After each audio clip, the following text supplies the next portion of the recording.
Welcome to another trends video. In this one, we're going to be looking at over 2.5 goals, and I'm going to just show you how I use the trends pages for this market. So the trends pages, if you've not used them, we've got home teams, away teams, and then overall teams, which merges both.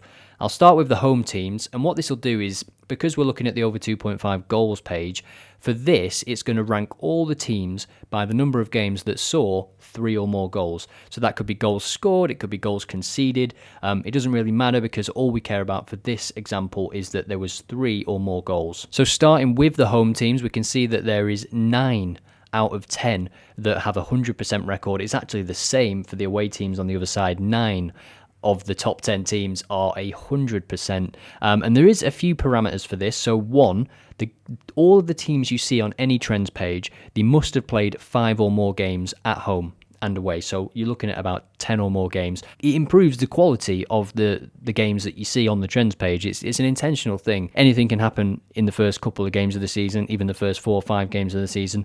But 10 games in, there's trends that start to appear, and that is why the page is called the trends page.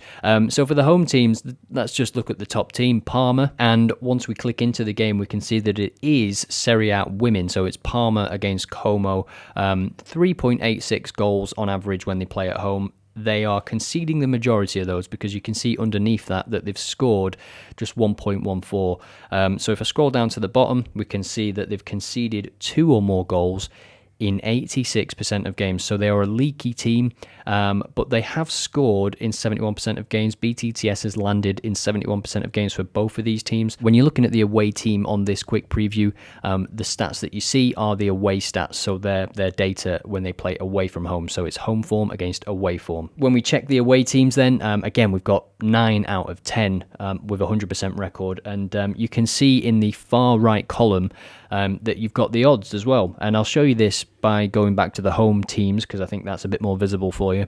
But the home teams, let's look at that Parma game then. And we can see that the odds are 1.57. What you can do when you've hooked up your Telegram account to odd alerts, you can just click on the odds and then you get this model which says when the odds hit whatever, I want to be notified. You can do this by a percentage, so the default is 10%. If I click 20%, it goes to 2.08. So I'll save that, and now I know that if the odds increase by 20% in that game, I'm going to get a notification. That notification will come through with the in-play statistics of the game, the current pressure, the current number of goals. It could be the 80th minute at 1-0. It could be the 20th minute at 0-0. So yeah, and then you just take each alert as it comes. Some games, as I say, might be 80 minute with 1-0. That's probably not a game that I would enter, but yeah, you take each alert as it is. At the bottom of the lists as well, you've got a previous and next button. You can just click through and see the different pages to get a feel for the kind of teams that you do see on this page. I mean, we're on page 2 and it's still 8 out of 9 for the bottom team. So 88% page 3, and you can see there is quite a few teams playing at home in the next 5 days with very good records for goals, basically. So the trends pages offer a huge number of teams for all of these markets. So finally, I'll take you through the overalls table. So the overall table combines the home form with the away form, gives you a new percentage, and just gives you the total as well. So you can see 37 out of 41 games for these two teams combined. That's, as I record this, Saturday, 2 p.m. And this is interesting as well for Twitter. This is how I find interesting games. So in that way, the trends pages are working because that's what I like to do, and it's why I created it. I wanted to find more interesting games. And again, I'll just set an alert on that.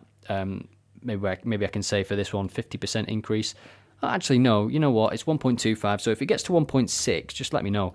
And then what I'll do is monitor the game. That'll be earlier, 1.6 for an alert like that in this game if it's 0-0.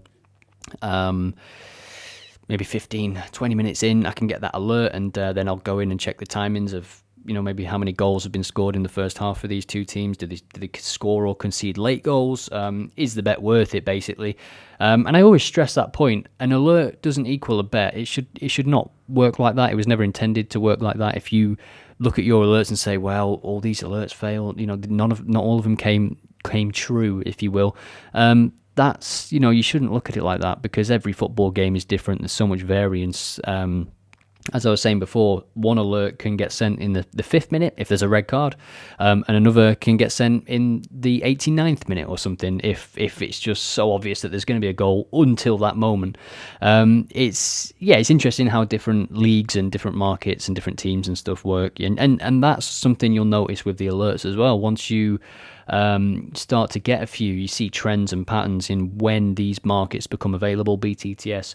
If you were just looking at pre-match thinking, oh, BTTS isn't available, that's a shame, it gets added to hundreds of leagues after about 10 minutes.